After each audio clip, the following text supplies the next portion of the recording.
రాబోయే 100 అవసరాలకు అనుగుణంగా అంతర్జాతీయ స్థాయి ఆధ్యాత్మిక కేంద్రంగా దుర్గగుడిని తీర్చిదిద్దేందుకు ప్రభుత్వం మాస్టర్ ప్లాన్ ని రెడీ చేసింది. అయితే ముందు చూపు లేకుండా చేపట్టిన కొన్ని ఇంజనీరింగ్ పనులే ఇప్పుడు ఈ మాస్టర్ ప్లాన్ కు కొత్త చిక్కులు తెచ్చిపెడుతున్నాయి. ఇప్పటికే జరిగిన నిర్మాణాలకు అనుగుణంగా మాస్టర్ ప్లాన్ మారుతుందా, లేక మాస్టర్ ప్లాన్ కు అనుగుణంగా నిర్మాణాల్లో మార్పులు చేస్తారా? దుర్గగుడి మాస్టర్ ప్లాన్ కి ఈసారైనా మోక్షం లభిస్తుందా?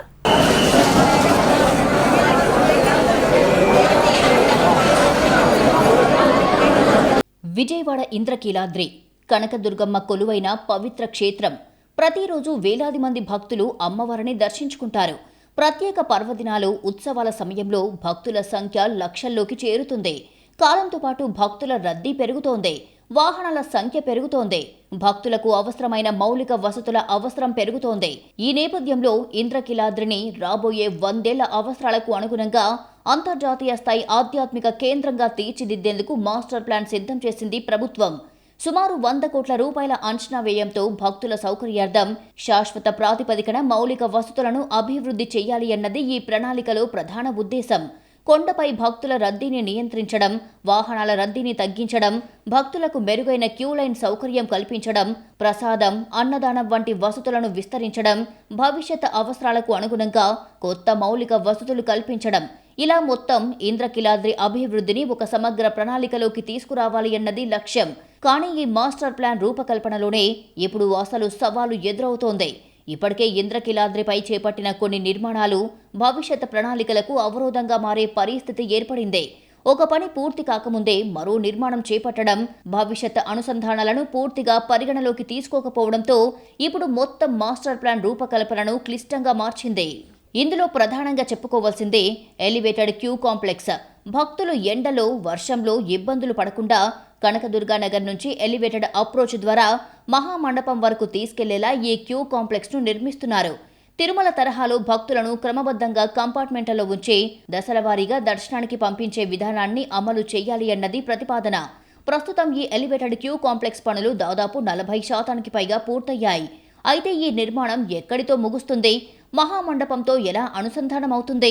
భక్తులు ఏ మార్గంలో 2వ అంతస్తుకు చేరుకుంటారు అన్నదానిపై ఇంకా పూర్తి స్థాయి స్పష్టత రావాల్సి ఉంది. ఎందుకంటే అదే సమయంలో మహామండపం సమీపంలో మరో కీలకమైన నిర్మాణాలు కూడా కొనసాగుతున్నాయి. భక్తులకు పెద్ద ఎత్తున అన్నప్రసాదం అందించేందుకు కొత్త అన్నదాన భవనం నిర్మిస్తున్నారు. కనకదుర్గానగర్లో మల్లేశ్వర స్వామి ఆలయం మెట్ల సమీపంలో నిర్మిస్తున్న ఈ భవనం దాదాపు తుది దశకు చేరుకుంది. మరోవైపు లడ్డూ ప్రసాదాల తయారీ సామర్థ్యాన్ని పెంచేందుకు మహామండపం సమీపంలో ఆధునిక ప్రసాదాల తయారీ కేంద్రం నిర్మిస్తున్నారు. ఈ నిర్మాణ పనులు కూడా దాదాపు పూర్తి కావస్తున్నాయి. 20% పనులు మాత్రమే పెండింగ్లో ఉన్నాయి. ఇప్పుడు అసలు ప్రశ్న, ఈ 3 నిర్మాణాలను ఒకే వ్యవస్థలోకి ఎలా తీసుకురావాలి? ఎలివేటెడ్ క్యూ కాంప్లెక్స్ నుంచి వచ్చే భక్తులు మహామండపం 2వ అంతస్తుకు ఎలా చేరాలి? అక్కడి నుంచి దర్శనానికి వెళ్లే మార్గం ఎలా ఉండాలి? దర్శనం అనంతరం భక్తులు అన్నదానం, లడ్డూ ప్రసాదాల కోసం వెళ్లే మార్గాలు ఎలా ఉండాలి? భక్తుల రాకపోకలు ఒకదానికొకటి అడ్డంకిగా మారకుండా ఎలా చూడాలి? అత్యవసర పరిస్థితుల్లో బయటికి వెళ్లే మార్గాలు ఎలా ఉండాలి? ఇవన్నీ ఇప్పుడు మాస్టర్ ప్లాన్లో కీలకంగా మారాయి. ఇంద్రకీలాద్రి అభివృద్ధికి సంబంధించి మరో కీలక అంశం మల్టీలెవెల్ పార్కింగ్. కొండపై వాహనాల రద్దీని తగ్గించేందుకు మల్టీలెవెల్ పార్కింగ్ నిర్మించాలి అన్న ప్రతిపాదన ఉంది. తొలుత ఓం టర్నింగ్ సమీపంలో కొండ కింద ఘాట్ రోడ్డుకు సమాంతరంగా ఈ పార్కింగ్ నిర్మించి ఆలోచన జరిగింది. అయితే ఈ నిర్మాణం వల్ల ఆలయ గోపురాల దృశ్యమానతపై ప్రభావం పడే అవకాశం ఉందన్న ఆందోళనలు వ్యక్తమవుతున్నాయి. మహామండపం, రాజగోపురం, అమ్మవారి ఆలయ గోపురం భక్తులకు కనిపించే విధంగా ఉండటం ఇంద్రకీలాద్రి ప్రత్యేకతలో ఒకటి.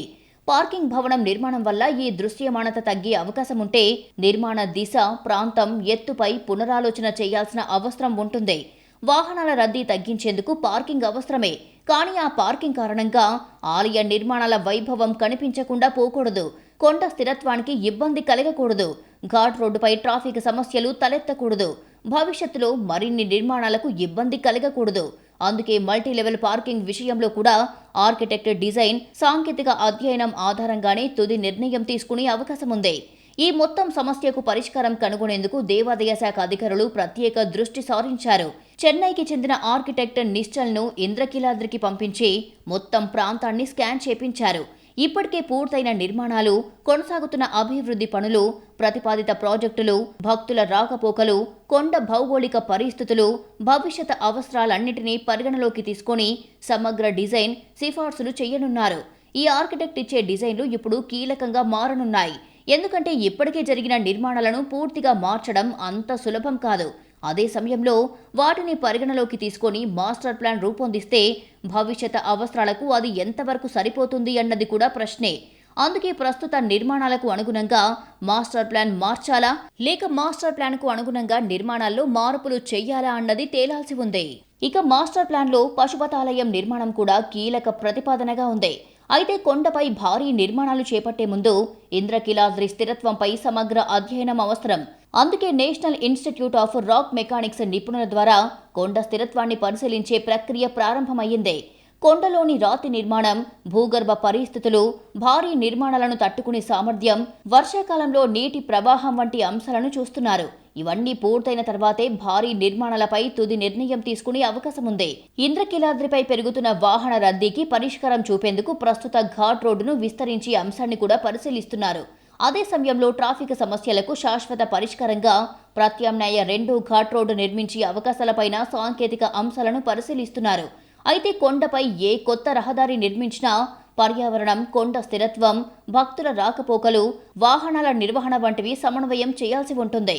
ఇంద్రకీలాద్రి మాస్టర్ ప్లాన్లో భక్తుల క్యూ లైన్ నిర్వహణకు ప్రత్యేక ప్రాధాన్యత ఇవ్వనున్నారు. తిరుమల తరహాలో కంపార్ట్మెంట్లలో భక్తులను క్రమబద్ధంగా ఉంచే విధానం అమలు చేయాలి అన్న ప్రతిపాదన ఉంది.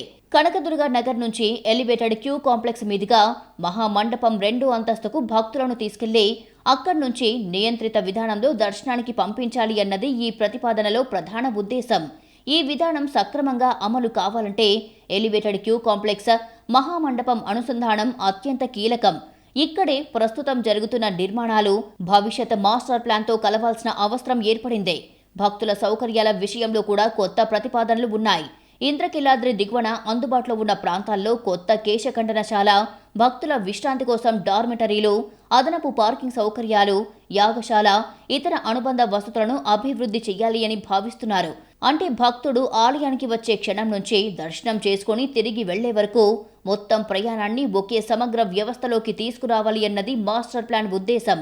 వాహనం ఎక్కడ పార్క్ చేయాలి, కొండపైకి ఎలా వెళ్లాలి, క్యూ లైన్ ఎక్కడ ప్రారంభమవుతుంది, భక్తులను ఎక్కడ కంటైన్ చేయాలి, దర్శనం తర్వాత అన్నదానం, ప్రసాదం ఎక్కడ పొందాలి, తిరిగి ఎలా బయటికి వెళ్లాలి, ఈ మొత్తం ప్రక్రియకు ఒక శాశ్వతమైన వ్యవస్థను రూపొందించాల్సి ఉంది.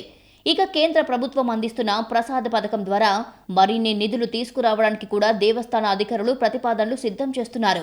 ఆధ్యాత్మిక పర్యాటకం, భక్తుల సౌకర్యాలు, మౌలిక వసతులు, వారసత్వ పరిరక్షణ, ఈ అంశాలన్నింటినీ సమన్వయం చేస్తూ కేంద్ర నిధులను వినియోగించుకునేలా ప్రణాళికలు రూపొందిస్తున్నారు. అయితే నిధులు రావడం ఒక అంశం, నిర్మాణాలు జరగడం మరో అంశం. కానీ ఏ పని ఎక్కడ చేయాలి, భవిష్యత్తులో మరోసారి మార్పులు చేయాల్సిన అవసరం రాకుండా ఎలా నిర్మించాలి అన్నదే అసలు కీలక అంశం.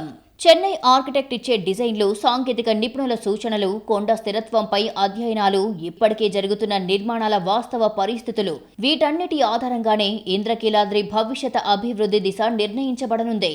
మరి ఎన్నాళ్లుగానో చర్చల్లో ఉన్న దుర్గగుడి మాస్టర్ ప్లాన్కు ఈసారైనా మోక్షం లభిస్తుందా?